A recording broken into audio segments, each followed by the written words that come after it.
Hello बच्चों, क्या हाल चाल है। उम्मीद करते हैं आप सब अच्छे होंगे। कहते हैं कि ना संघर्ष ना तकलीफ तो क्या मजा है जीने में। और बड़े बड़े तूफान भी थम जाते हैं जब आग लगी हो सीने में। ठीक है बच्चों, तो आज आप देख सकते हैं अब इलेक्ट्रिसिटी लेसन का जो है ये हमारा लास्ट वीडियो है। इसके पहले जो है 4-5 वीडियो बनाया जा चुका है, आप जाके देख सकते हैं। तो ये 4 पॉइंट आप देख रहे हैं यहाँ पर हमने लिखे हुए हैं और इसी के बारे में आज डिस्कस की जानी है। ठीक है बच्चों, तो चलिए एक एक करके हम लोग डिस्कस करते हैं। आवेश की विस्तृत समतल चादर के निकट विद्युत क्षेत्र की तीव्रता हम लोग ज्ञात करेंगे। दो आवेशित प्लेटों के मध्य विद्युत क्षेत्र की तीव्रता तथा विभवांतर क्या होता है ये जानेंगे। और तीसरा है आवेशित चालक का विद्युत क्षेत्र एवं विद्युत विभव, इसके कुछ गुण पढ़ेंगे। इसके बाद चौथा पॉइंट आप देख रहे हैं विद्युत क्षेत्र में आवेशित कण का संतुलन। आज हम लोग इसी के बारे में चर्चा करेंगे। इसके बाद न्यूमेरिकल जो उदाहरण वाले हैं और अभ्यास के सवाल जो हैं वो हम डिस्कस करेंगे। ठीक है बच्चों, तो आप लोग इसका स्क्रीनशॉट ले लीजिए। इसके बाद हम लोग आगे बढ़ते हैं।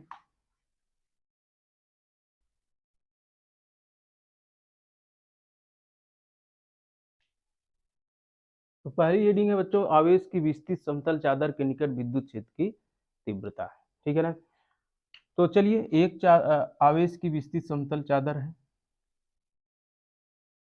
ये मान लीजिए आवेशित है, क्यू आवेश से आवेशित है, क्यू आवेश से आवेशित है।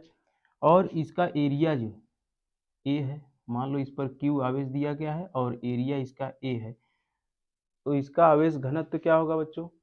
आवेश घनत्व बराबर क्या होता है? Charge per unit area. इसी को आवेश घनत्व कहते हैं, सिग्मा से प्रदर्शित करते हैं। तो सिग्मा बराबर क्यू बटे ए, जहाँ सिग्मा क्या है? आवेश घनत्व। क्या है? आवेश घनत्व। आवेश घनत्व बराबर क्या हो जाएगा? आवेश बटे क्षेत्रफल, यानी एकांक क्षेत्रफल से जितने आवेश गुजरते हैं वही क्या कहलाता है? आवेश घनत्व। ठीक है बच्चों, तो इसके निकट मान लो कोई बिंदु P है। इस समतल विस्तृत जो चादर है इसके निकट बहुत, इसकी तुलना में बहुत कम दूरी पर जो है ये बिंदु P है। तो ये सिद्ध किया जा सकता है कि जो विद्युत क्षेत्र की तीव्रता होगी E बराबर ये सिग्मा बटे 2 एप्सिलॉन नॉट के ये होगी। अच्छा, ये डायरेक्ट हमने यहाँ पर लिख दिया है, इसकी चर्चा अगले पाठ में होगी क्योंकि गासेसियन थ्योरम से यह सिद्ध होगा सिग्मा विद्युत क्षेत्र की तीव्रता बराबर सिग्मा बटे 2 एप्सिलॉन 0 नॉट के। ठीक है, तो जब एक समतल चादर होगी तो विद्युत क्षेत्र की तीव्रता इस प्रकार से हम लोग निकाल लेंगे। ठीक है, इसको हमने सिद्ध नहीं किया है लेकिन अगले चैप्टर में जो गास थ्योरम होगा उस थ्योरम से इसको सिद्ध करेंगे, क्योंकि अभी गास थ्योरम नहीं पढ़ाया हूँ बच्चों तो आपको समझ में नहीं आएगा। ठीक है, इसलिए यहाँ पर इसको डायरेक्ट यहाँ लिख दिया जा रहा है। अगले चैप्टर में हम लोग इसका डिस्कस करेंगे। ठीक है ना। अच्छा, अगर दो चादर हो जाए, मैं यहाँ पर थोड़ा सा मिटा रहा हूँ। देखिए, अगर दो चादर हैं, दोनों का क्षेत्रफल समान हो, दोनों समान लंबाई की हो,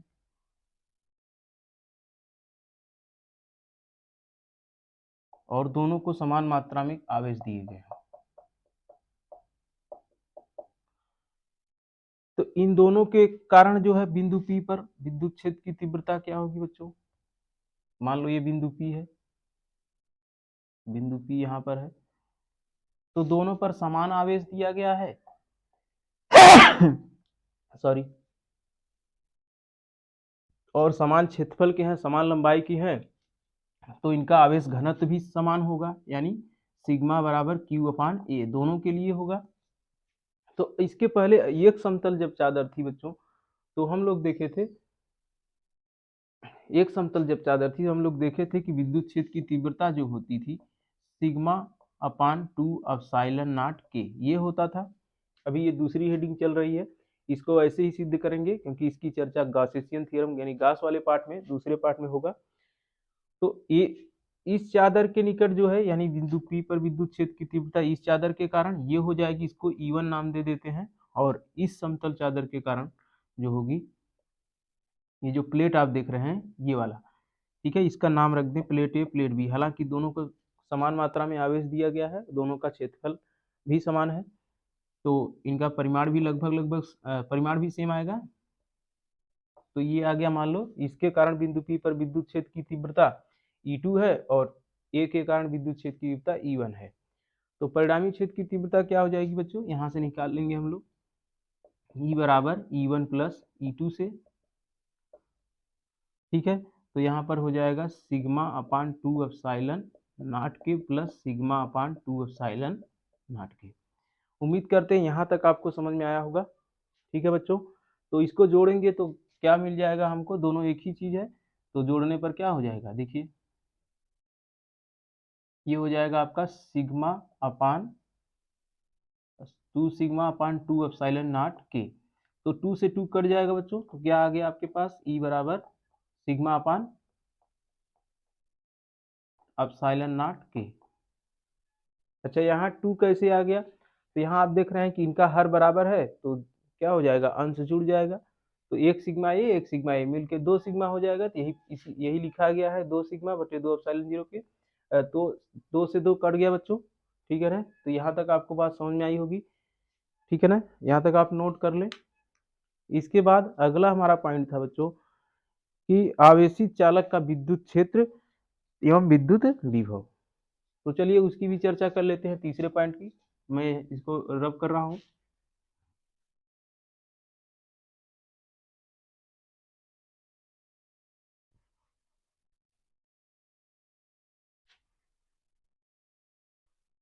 तो जो आवेशित चालक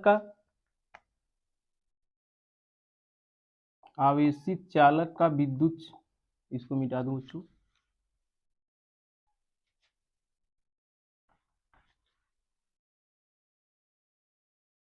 तो हो जाएगा आवेशित चालक का विद्युत क्षेत्र व विभव। तो ये सब हम पिछले वीडियो में चर्चा किए हैं, लेकिन इसके कुछ गुण है जो हम आपको यहाँ पर बताने के लिए हेडिंग फिर से लाए हैं। तो आवेशित चालक का विद्युत क्षेत्र, सॉरी यहाँ पर क्षेत्र लिख लीजिएगा, क्षेत्र व विद्युत विभव, ठीक है। तो ये है, इसके कुछ गुणों के बारे में हम लोग यहाँ चर्चा करेंगे, ठीक है। जैसे कोई आवेशित चालक है, इस तरीके से कोई आवेशित चालक है मान लीजिए, तो जब हम इसको आवेश देते हैं तो जो आवेश होते हैं वो कहाँ आ जाते हैं, आवेश चालक के पृष्ठ पर। मान लो गोलाकार अगर चालक है तो कहाँ आ जाएगा, इसके पृष्ठ पर, ठीक है ना। और गोले के अंदर कोई आवेश नहीं रह जाता है, क्योंकि उच्च विभव से निम्न विभव की तरफ जाएंगे। तो कहने का मतलब यह है कि ये क्या हो जाएंगे भाई, यहाँ इसके पृष्ठ पर एक समान रूप से फैल जाते हैं, ठीक है ना। जो आवेश दिया, मान लो क्यू आवेश दिया गया था इनको, तो एक समान रूप से इस गोली चालक पर क्या हो जाते हैं, फैल जाते हैं, ठीक है बच्चों। तो अंदर कोई आवेश नहीं रह जाता है। जब अंदर कोई आवेश नहीं रह जाएगा, इसका मतलब क्या है, कोई आवेश नहीं रहेगा तो विद्युत क्षेत्र क्या हो जाएगा, शून्य। क्या हो जाएगा बच्चों, विद्युत क्षेत्र शून्य हो जाएगा। क्या हो जाएगा, विद्युत क्षेत्र शून्य, क्योंकि सभी जगह विभवांतर क्या होगा, जीरो। विभवांतर क्या हो जाएगा, जीरो, क्योंकि कोई आवेश ही नहीं रहेगा। आप जानते हैं कि V बराबर 1/4 पाई एप्सिलॉन नॉट के Q अपान R होता है। जब अंदर कोई आवेश ही नहीं है तो Q के स्थान पे जीरो रख देंगे, 4 पाई एप्सिलॉन नॉट के यहाँ जीरो बटे R। तो जीरो से किसी संख्या में गुणा करेंगे, जीरो हो जाएगा, यानी विभवांतर क्या हो जाएगा, जीरो। और विभवांतर जीरो होने का मतलब क्या है बच्चों, हम लोग पढ़े हैं E बराबर V अपान डी, ठीक है ना। अगर V जीरो है तो E भी जीरो, इसीलिए हम यहाँ पर विद्युत क्षेत्र का मान क्या लिखे हैं, जीरो। बताइए, आपको समझ में आया, ठीक है ना। जब विभवांतर जीरो होगा तो विद्युत क्षेत्र की तीव्रता क्या हो जाएगी, जीरो। अच्छा, ये तो मान लीजिए ये गोला है, गोली चालक है। अगर खोखला गोला हो, मान लीजिए इस तरीके से कोई खोखला गोला हो, यहाँ पर आप देखें तो सेम वही चीज है, यहाँ जितना विभव यहाँ का होगा उतने विभव यहाँ का होगा, लेकिन इसके अंदर विद्युत क्षेत्र क्या होगा, शून्य, क्योंकि यहाँ कोई आवेश नहीं है। आवेश कहाँ रहते हैं, हमेशा पृष्ठ पर। आवेश कहाँ रहते हैं, हमेशा पृष्ठ पर, ठीक है बच्चों। तो अंदर कोई भी नहीं, ठीक है ना, कोई आवेश अंदर नहीं होता। अंदर कोई आवेश नहीं रहता है तो इसका मतलब क्या है, खोखले गोले गोलीय चालक लिखेंगे, खोखले गोली चालक के अंदर विद्युत क्षेत्र की तीव्रता शून्य होती है, क्योंकि कोई आवेश नहीं होता है। आवेश हमेशा कहाँ रहते हैं बच्चों? चालक के पृष्ठ पर, अंदर कोई आवेश नहीं होता। अच्छा, यहाँ इसकी निचली सतह, ये खोखला गोला है तो ये निचली सतह है और ये ऊपरी सतह है। तो निचली सतह का विभव ऊपरी सतह के विभव के बराबर होगा, ठीक है ना। निचली सतह का विभव ऊपरी सतह के क्या होगा? बराबर होगा, यानी जितना आवेश यहाँ होगा समान मात्रा में आवेश वहां पर भी होंगे। ठीक है बच्चों,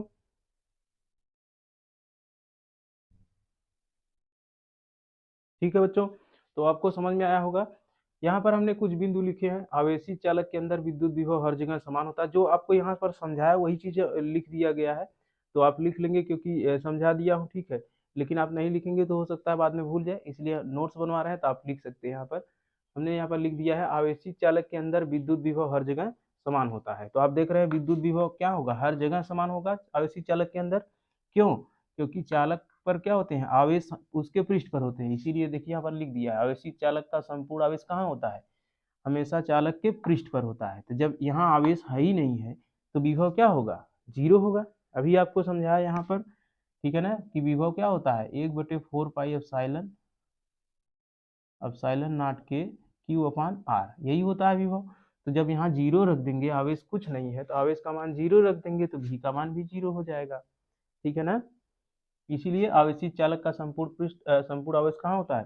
चालक के पृष्ठ पर। अगला बिंदु हमने लिखा है खोखला गोला। यहाँ पर हमने खोखला गोला बना करके भी आपको समझाया था, वही चीज लिख दिया गया है।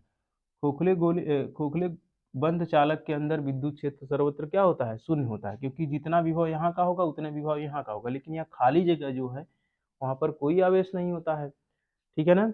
तो खोखले के गोले के अंदर हर जगह विद्युत क्षेत्र क्या होता है बच्चों? शून्य होता है, ठीक है ना। इसके बाद आज का लास्ट हमारा जो है पॉइंट था, आवेशित कण का संतुलन, विद्युत क्षेत्र में आवेशित कण का संतुलन, ठीक है। तो चलिए उसको भी डिस्कस कर लेते हैं बच्चों। अगली हेडिंग आप लोग डालिए,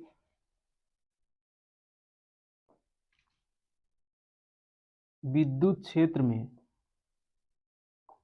विद्युत क्षेत्र में आवेशित कण का संतुलन, आवेशित कण का संतुलन,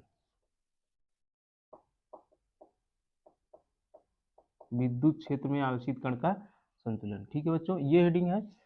तो चलिए पहले इसको समझ लेते हैं, ठीक है। जैसे मान लीजिए कि ये कोई विद्युत क्षेत्र है, ये क्या है? विद्युत क्षेत्र है, एक समान विद्युत क्षेत्र है, ठीक है बच्चों। एक समान विद्युत क्षेत्र ई है, इसमें किसी आवेश को हमने रख दिया, मान लो कोई आवेश क्यू है, इसको हमने यहाँ पर विद्युत क्षेत्र के अंदर रख दिया है। तो इस पर दो प्रकार के बल काम करते हैं। पहली बात तो विद्युत क्षेत्र है तो विद्युत क्षेत्र के कारण विद्युत बल काम करेगा। तो आप जानते हैं विद्युत बल एफ ई बराबर क्या हो जाता है? क्यू इंटू ई, यही होता है। विद्युत बल एफ ई बराबर क्या होता है? क्यू ई, ठीक है ना, किसी आवेश के कारण। और इस पर एक बल और काम करता है बच्चों, ठीक है ना। एक तो विद्युत क्षेत्र इधर काम करेगा इसके लंबवत,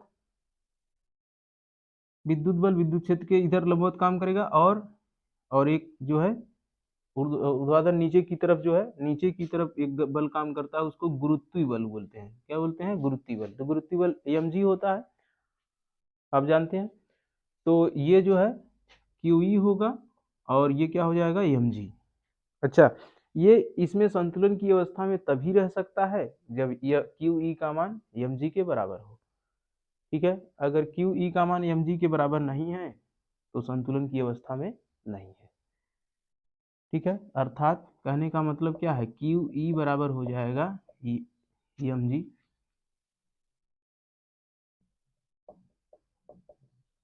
mg, ठीक है। अच्छा, ये आपको थोड़ा सा कम समझ में आ रहा होगा तो मैं थोड़ा सा और स्पष्ट करता हूँ। जैसे रस्सा कस्सी के खेल में आप लोग देखे थे कि ये मान लीजिए रस्सी है तो कुछ बच्चे यहाँ पर, कुछ बच्चे यहाँ होते थे। आप लोग बचपन में खेले होंगे, अभी भी खेल रहे होंगे बहुत से लोग, ठीक है बच्चों, इस तरीके से। और कुछ लोग यहाँ भी होते थे,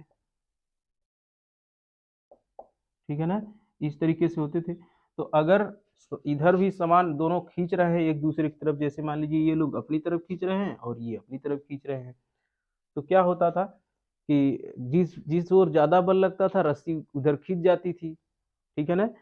तो वहाँ संतुलन बल नहीं होता था। लेकिन अगर दोनों तरफ समान बल लग रहे होते तो रस्सी क्या होती, खींचती नहीं, संतुलन बना रहता है एक दूसरे की तरफ। सेम वही चीजें यहाँ है बच्चों। तो जब क्यू आवेश पर जो है विद्युत बल क्यू ही काम कर रहा है और नीचे एम जी काम कर रहा है, गुरुत्वीय बल नीचे काम कर रहा है और ऊपर विद्युत बल काम कर रहा है। तो यह इस अवस्था में यहाँ रुका हुआ तभी रह सकता है जब दोनों क्या हो, बराबर हो। अगर मान लो इसका मान 10 न्यूटन है, इसका मान 8 न्यूटन हो, तब 10 न्यूटन की तरफ ये खींच जाएगा, यानी नीचे गिर जाएगा।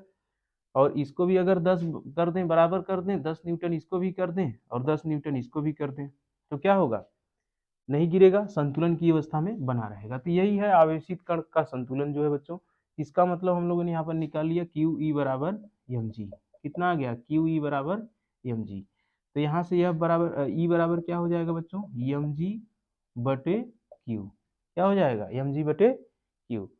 हमें उम्मीद है आपको समझ में आया होगा। अगर विद्युत क्षेत्र और विभव की बात करें, यहाँ पर विभव की बात करें, तो विभव बराबर आप जानते हैं, विभव और विद्युत क्षेत्र की तीव्रता में संबंध क्या होता है, ई बराबर वी अपान डी। पिछले वीडियो में हम लोग इसका डिस्कशन कर चुके हैं। तो ई के स्थान पे क्या रख देंगे बच्चों, एम जी अपान क्यू। ये हो गया आपका एम जी अपान क्यू। ठीक है। तो यहाँ से क्या हो जाएगा बच्चों, वी बराबर अगर हम लोग निकालें तो ये हो जाएगा एम जी डी बटे क्यू। तो ये हो गया आपका विद्युत विभव। और विद्युत क्षेत्र की तीव्रता इस तरीके से निकालेंगे, आवेशित कण जब संतुलन की अवस्था में होता है तब। ठीक है बच्चों। तो हमें उम्मीद है कि आज के द्वारा बताई गई सारी चीजें आपको समझ में आई होंगी। और अगर नहीं आई हैं तो आप हमें कमेंट करके बताएं आपको वीडियो कैसा लगा, मेरे बताने का तरीका कैसा लगा, ये जरूर आप लिखें। आपका ये कमेंट हमें जो है उत्साहित करता है बच्चों, हमें आगे बढ़ने के लिए प्रेरित करता है। आप जैसा कमेंट करेंगे हम उसी तरीके से आगे बढ़ते हैं। ठीक है ना। तो आप जरूर लिखें कैसा लगा। ठीक है, धन्यवाद।